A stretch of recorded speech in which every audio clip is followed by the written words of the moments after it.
Just going to wait here just a moment, see if there's anybody who comes on. I just wanted to talk to a couple of you. My name is John Paul Rייס, for the people watching that may not know who I am. My friends know me. I'm an independent film producer. I've been in Hollywood for about 20 years. I started my film career in Remember the Titans. Worked at Senator International, later Mandate Pictures, under the producers who did J'ono, The Grudge, Harold and Kumar, Stranger Than Fiction, and eventually The Hunger Games when they went back into Lionsgate. The reason I wanted to talk to everybody here today is because over the course of the last week or two, we have found out without notification that Amazon.com, for which we have 6 of our movies on there, our film, A Child's Voice, which has been on there for over a year and a half in the UK, the United States, and now 70 other countries, was suddenly, without notification, removed entirely from their platform. They unpublished it, and they made it not searchable in most of the sites. We've only tested a few outside of the United States, but the one in the United States, if you put in A Child's Voice in Amazon.com, you can't find it on the 1,100 pages that they'll give you back on your searches. The only way that you can get it is through a direct link, and we discovered this because the director's daughter had sent the links out to several of her friends when the Wayfair scandal broke, as well as the Maxwell files being released in the last 48 hours. And Amazon came back to us. They gave us a very standard corporate non-committal response that said, we make a lot of changes, we do this and that and the other, we judge things based on performance. But they couldn't give us a very specific answer, and we all know what the answer is. What our movie did before Epstein was known about in the public, and before Maxwell was known about in the public, is we found a network of pedophiles among a global network of people who were selling kids back and forth to each other, trading them like candy. It goes right in through Hollywood. If you look at the Daily Beast article, you'll see that Jeffrey Epstein had a pipeline right into Hollywood through Harvey Weinstein. That was last year.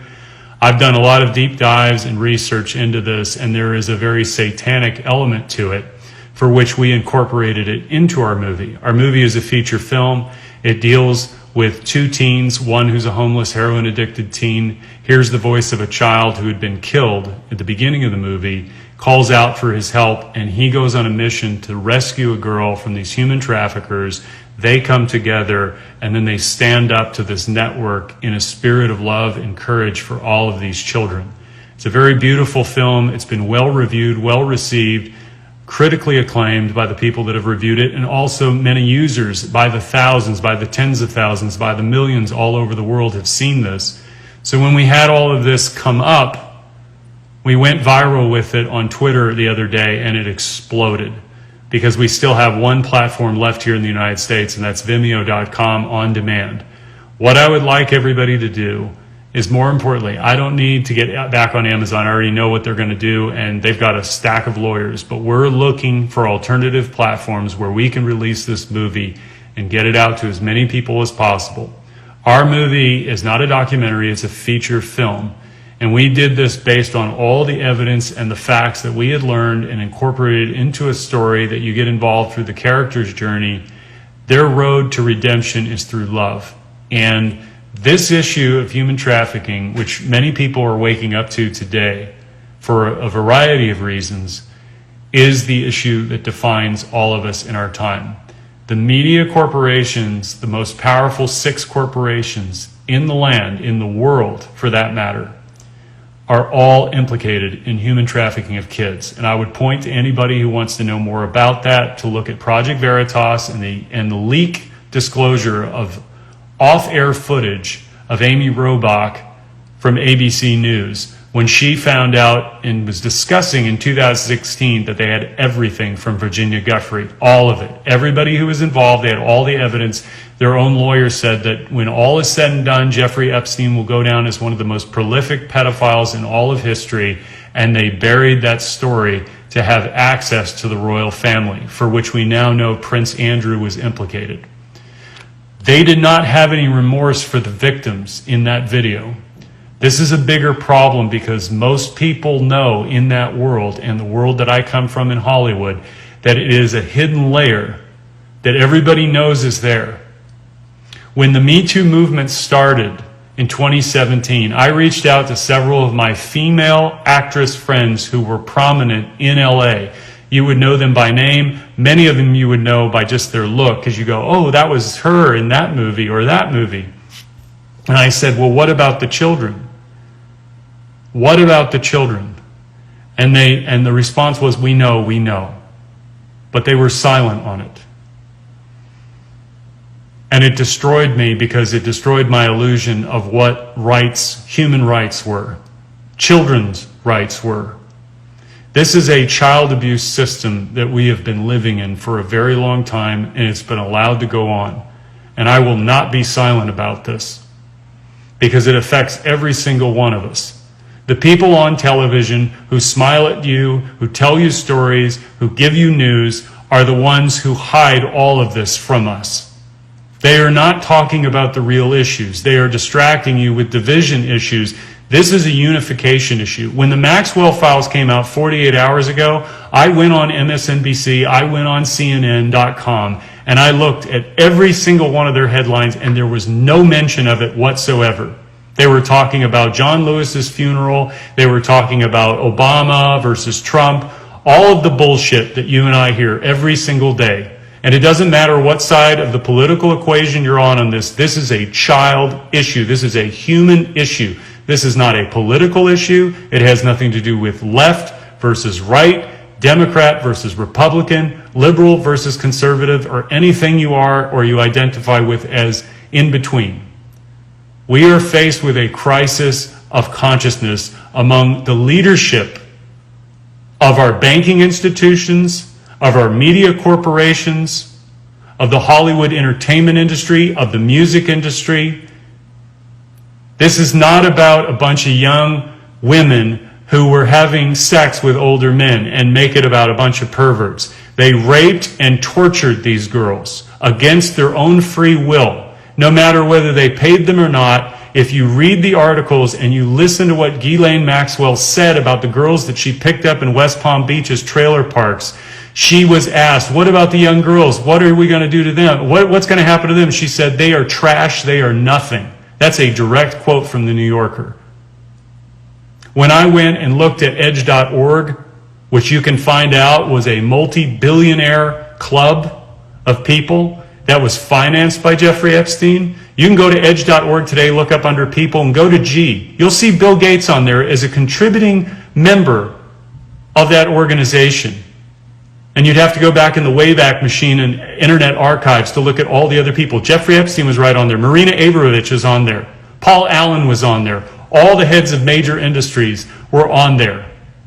And if you start reading some of the articles, one of which I have a direct link to that I will share with anybody who DMs me, there is a direct quote on there that said, indeed, human beings are, in our youngest years, among the most useless creatures in all of the animal kingdom. This is how they view children, through science. This is their expression. These are people who have no ground to tell you what to think, what to do. So when they get up there and they start espousing their views on social justice or whatever the hell it is, know that you're hearing a controlled and scripted dialogue that is going through a filter by people who are very powerful, who hold a lot of money, and they are controlling and conditioning all of these people through pedophilia.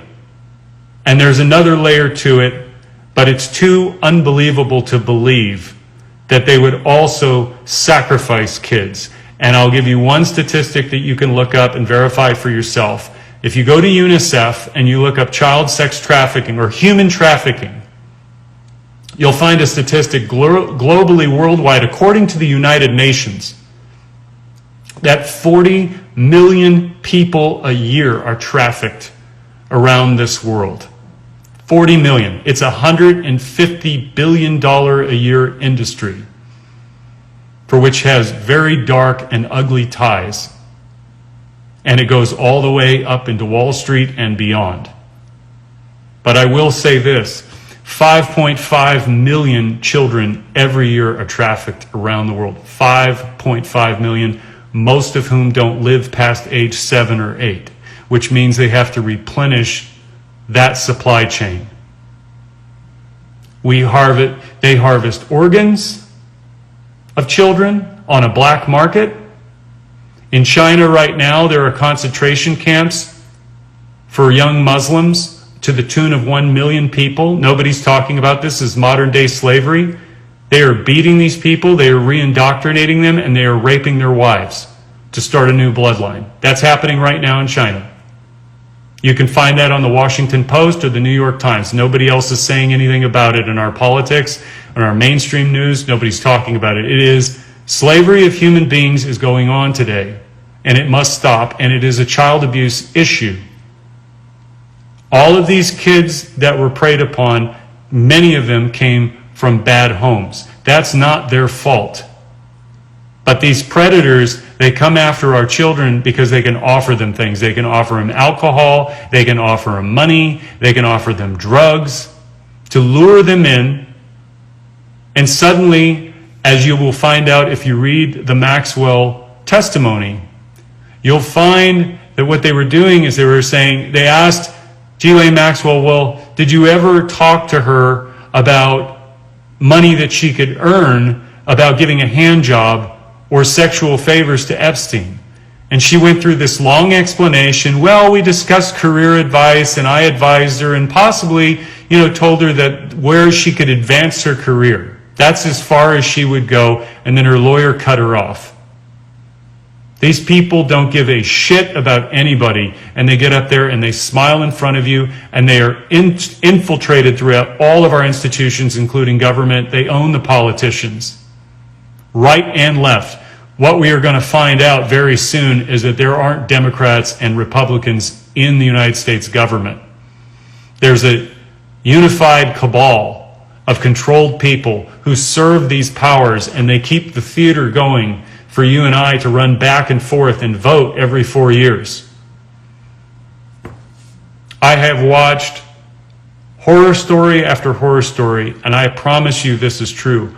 Go on YouTube and find Anake Lucas, who was a child sex slave at 6 years old for the elite.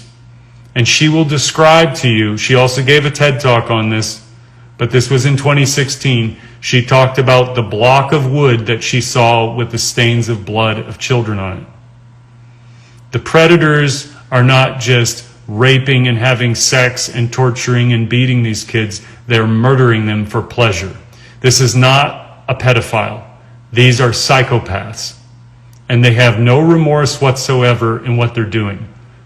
What we need to do in this world is unify together to protect all life on this planet and the sacredness of children. Because if we are going to make it through this time with all the upheavals that are going to come, socioeconomic, racial, however you want to measure it, this is the unifying issue that the establishment will not give you a movement for. You're going to have to do it on your own.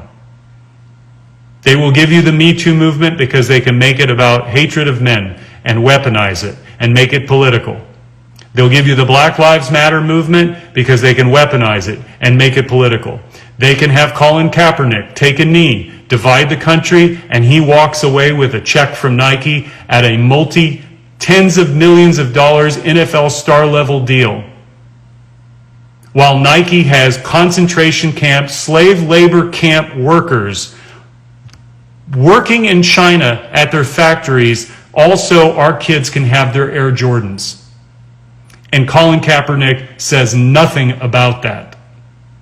Where are our Martin Luther King Jr.'s and our Malcolm X's? They're in celebrity culture. All of these people who get up and say that we live in an oppressive system are taking checks from white men who are paying them. And why I'm saying this is I'm so angry because it all ties into this abuse of human rights. We have to stop fighting each other and unite for this country and this world for our children. I don't care that Amazon took my movie down. In fact, it tells me that we're doing better than ever before and that this issue is spreading all over.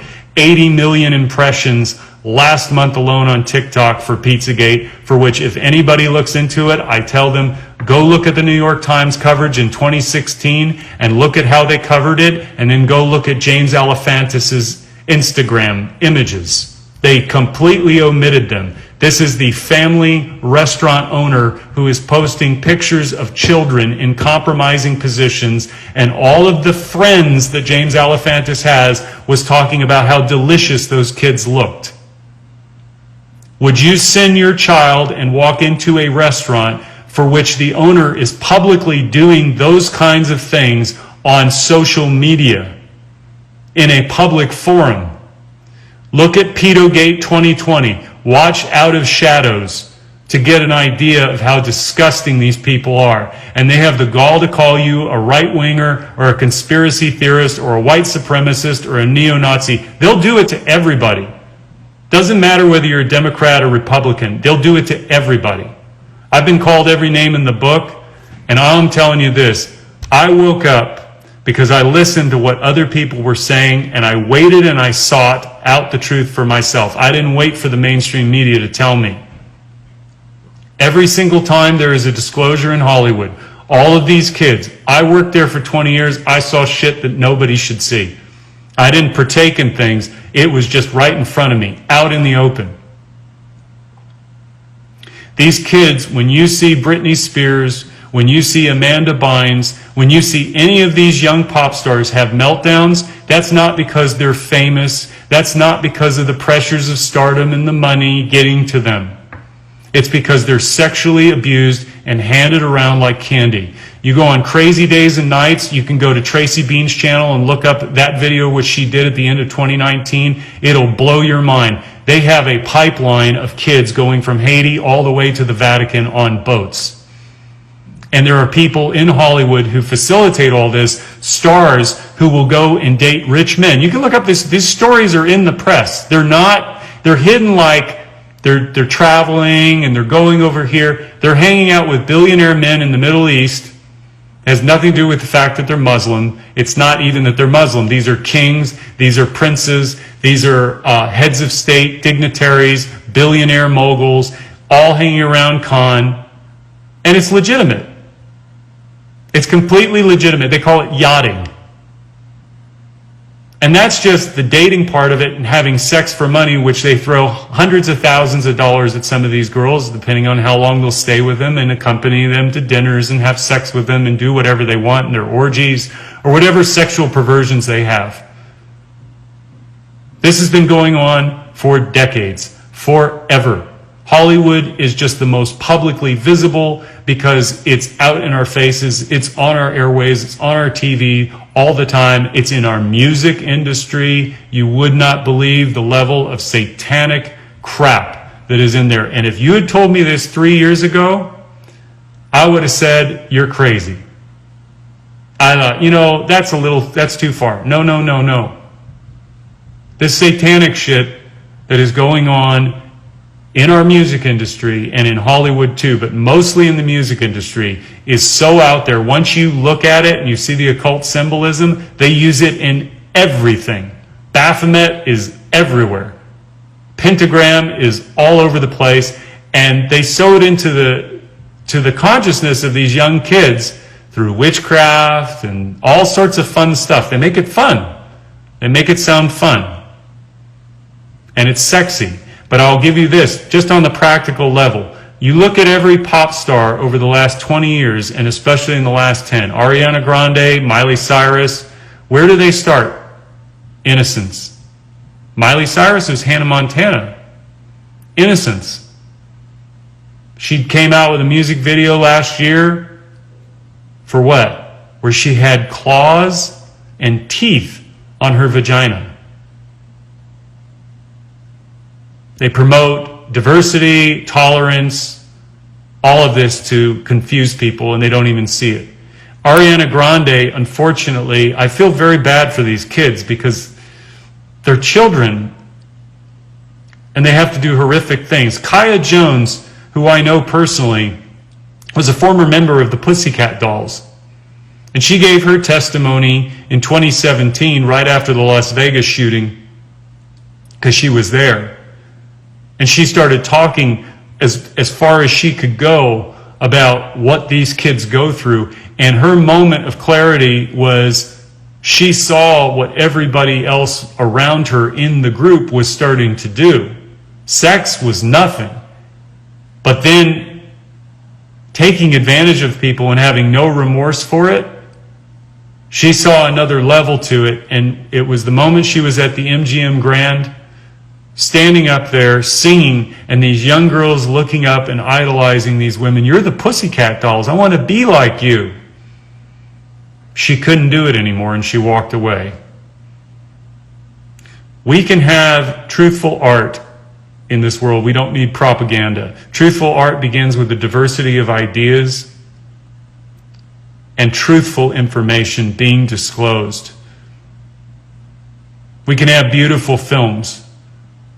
We can have honest expressions that come from within us. The journey of art is to discover what is within you that is the unknown, which you follow a belief to find. But in that discovery, there is the transcendent, which is, what did I struggle with and come to confront within myself that I needed to release and share, and let you decide what is real, what is true for you in that honest expression.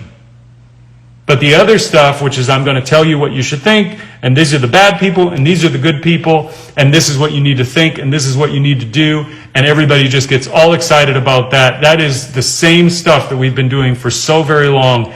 And Hollywood, I will tell you this, if you look back why there's reboots, remakes, prequels, and sequels, I've discussed this with many of my writer friends in Hollywood who were deeply embedded trying to help get the truth out through the disclosure in their movies.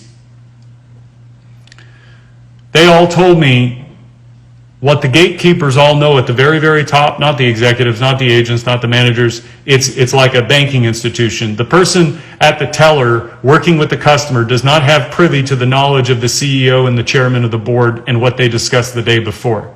They're just doing their job, right? So everybody does their job according to what they know. So Hollywood gets the word out through the studios. This is the kind of content we're looking for. But the gatekeepers at the very top are managers to make sure that we don't wake up. They control everything that we see, and it is very important for them to do that because they don't need you and I starting to have new ideas about things that go outside of the orthodoxy of what they want us to know. So the reboots, remakes, prequels, and sequels is like a holding pattern so that we keep retreading through the same ideas, even though as humans, our minds are to expand, to grow, to stretch, to reach out. And we're in a time where we're trapped between everything that we're supposed to do. There's so much cognitive dissonance. It's a reflection of this whole system which preys on children. That is the number one Achilles heel of this entire time. These people don't want you to know that. They want you to think that we're the problem instead of the 0.1% who control everything and have the gall to turn around and message to all of us and tell us that we're the problem, or white people are the problem, or black people are the problem, or brown people are the problem. I live here out away from the city now, and I'm in a town that is 50-50 black and white, roughly. We had a Black Lives Matter protest about a month and a half ago, good-sized crowd. We had white and black cops there standing while they protest peacefully, serving food to everyone, including the cops, next to a Confederate statue. Nobody was pulling it down. Nobody was yelling. Nobody was arguing. Everybody was getting along. Across the street, we had restaurants filled to the brim with people having fun, children and parents outside eating ice cream together, no masks. And everybody was fine. This division that they're stirring up, I'm telling you this because you need to understand, they're going to do everything they can to tear this country apart at the seams. And they're going to throw everything they have at it to keep this truth from coming out. You all have to do your own work as you want to. Support the things that mean the most to you. If this human trafficking issue moves you and stirs you in such a way that you wish to do something about it, get involved locally. Your sheriff in your local town, that is the number one place to start, because that's the person that enforces the law locally. Your local representatives and officials need to not only become aware of it, but make it a priority that it doesn't come into your neighborhood. And ultimately what we need to do is go within. Because this, I said earlier, is not a political issue and it's not a corporate issue. It's a human issue. It's a heart-led movement of love.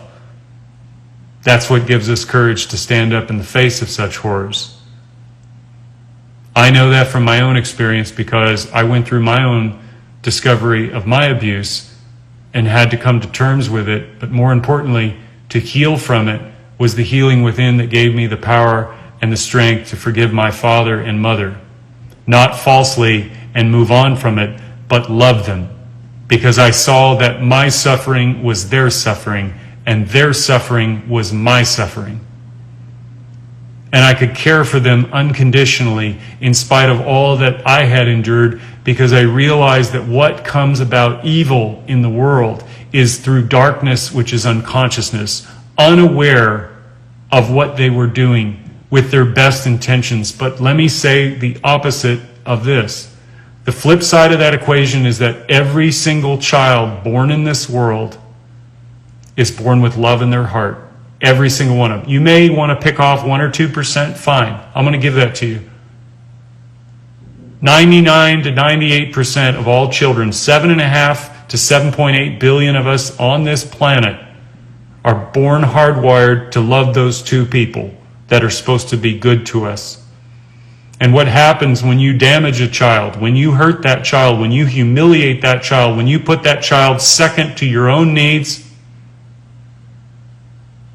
when you beat that child, when you spank that child and put fear in that child's heart and mind, that child will still love you no matter what, because it can't conceive of the two people that were supposed to love them ever to do something that would hurt them, and they will blame themselves, and they will grow up with that all their life. The frequency and the consistency of that could make it worse, and if there's no adult around that they can trust, they can grow up to become a pedophile if they were sexually abused. That's what happens. There are some that are sexually abused that don't get that, but they had an outlet somewhere. Someone cared for them enough along the way that loved them enough to rescue them and save them and give them love and care. These are the kind of conversations that we need to start having in our own homes, in our own hearts. Because if we're ever to change this time, to never return to a time where our leaders that we elect, people who get appointed to boards and the heads of industries, do this shit to children. This is our consciousness doing this, unaware. These people prey upon abused children because they can offer them something that they don't have at home. It's the same thing with gangs. They don't have a family that loves them, so they go and make their own family somewhere else, among a group that is just like them. That's their identification. All of us are seeking love with a veil over us if we were damaged as kids. And we find it in different ways. We find it with our partners. We find it around the people that abuse us. We want to be loved. Every child is born with that love inside of them. It gives them the power to carry on and not kill themselves. But when you damage it to such a point and destroy it, you're going to get terrible outcomes. You're going to get people who beat each other. You're going to get people who bloody each other. You're going to get people who murder each other because they're so angry. And I don't think for a moment that we are prepared to deal with that on a mass scale. This child sex trafficking issue is something that we're going to learn many, many things about over the next several months into years from now.